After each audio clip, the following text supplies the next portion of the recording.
When we walked into the stadium, it was super unusual. It was like no game I've ever been to, and likely no game that anyone else has been.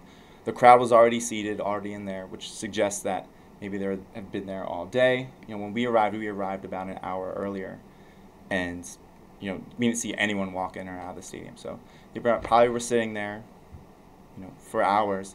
We walked in and it was silent, like dead silent. No one talking, no one cheering, no one clapping, no one getting up their seat to use the restroom. Just everyone was already in their place, kind of just ready to go. So then when the deer or the grand marshal walked in, that's when everyone stood up and freaked out for 15 minutes, basically screaming, yelling, jumping up and down. Very, very exciting. The longest standing ovation that I've ever heard or saw. Kim Jong-un, sort of motioned, please, please, like no more, sit down, sit down. Oh, come on, come on, come on, sit down, sit down.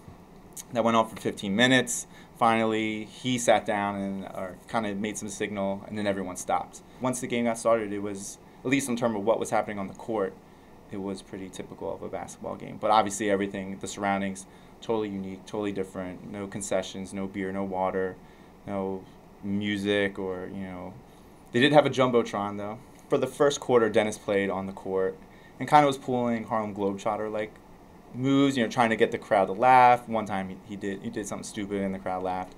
But then as soon as that first quarter was done, he walked off the court, got dressed into a traditional Korean suit, and then sat next to Kim Jong-un for the rest of the game. And they were laughing it up, having a good time, smoking a ton. Dennis Rodman had cigars. The Grand Marshal was smoking cigarettes. They were the only ones smoking in the building, so it was super clear that this, billows of smoke were coming up from them. But yeah, it didn't seem as awkward as I thought it was going to be. It seemed like they were actually friends. Dennis was in the cafe by himself, and there was a film crew there, a documentary crew, who was like, hey, if you guys want to go up and talk to Dennis, he's free now, he's just hanging out.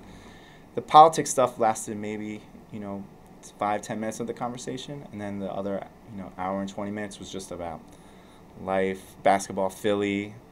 When I brought up that he was from Philly, he asked about Dave and Buster's on Delaware Avenue for some reason. It seemed that he really believed that he was there making a difference, or if not a difference, at least a connection.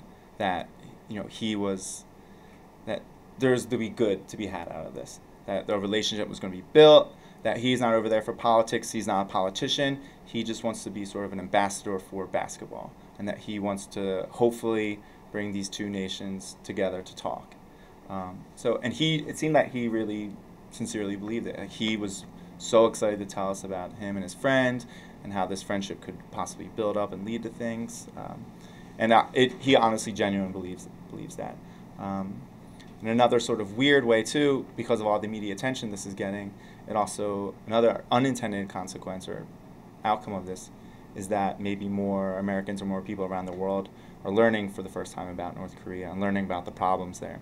So almost in another, completely different way, it also is shining some lights on what's wrong with the country, and maybe that's also good, that more and more people find out about the problems.